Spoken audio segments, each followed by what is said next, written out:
दोस्तों पुराने समय से ही शेर को जंगल का राजा माना जाता रहा है और बहादुरी और खूंखार में शेर का ही उदाहरण दिया जाता है और देशों के राष्ट्रीय चिन्ह में भी शेर होता है। और इन सब से यही लगता है कि शेर ही सबसे ताकतवर और खूंखार होगा, जबकि असल में ऐसा नहीं है। क्योंकि अगर ताकत की बात की जाए तो बाघ शेर से कहीं ज़्यादा ताकतवर होता है। जहाँ एक हट्टे कट्टे शेर का वजन 200 किलो तक होता है तो बाघ का वजन 300 किलो तक भी देखा गया है। और बाघ का दिमाग भी 25% ज़्यादा बड़ा है और वहीं बाघ का पंजा भी शेर से ज़्यादा बड़ा देखा गया है।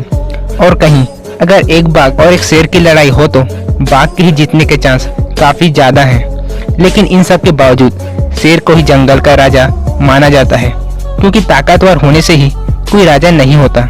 इसके लिए सही नेतृत्व भी होना चाहिए, जो एक शेर के पास बखूबी होता है।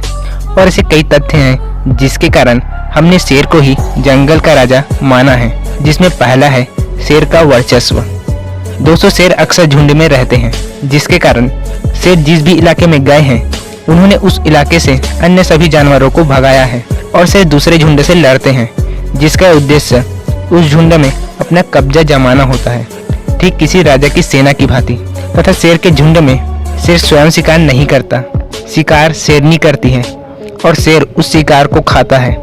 और शेर ज्यादा जरूरत होने पर ही शिकार करता है, नहीं तो मुख्यतः वो झुंड की रक्षा और नेतृत्व करता है, ठीक किसी राजा की तरह। जबकि बाघ अकेला रहता है और स्वयं शिकार करता है और खाता है। साथ में शेर खुले मैदान में शिकार करते हैं और वहीं जबकि बाघ चुपके से छिपकर घात लगाते हैं और शिकार करते हैं। तो इस मामले में भला शेर को ही राजा क्यों ना बनाए। और दूसरा कारण है शेर की दहाड़। दोस्तों शेर की दहाड़ इतनी ज्यादा तेज और दमदार होती है कि शांत वातावरण में भी इसकी दहाड़ को 10 किलोमीटर से अधिक दूरी तक भी सुना जा सकता है। और शेर अपनी उपस्थिति दर्शाने के लिए भी दहाड़ता है, जबकि बाघ ज्यादातर अपने प्रतिद्वंदी या गुस्से में दहाड़ लगाता है, अन्यथा नहीं।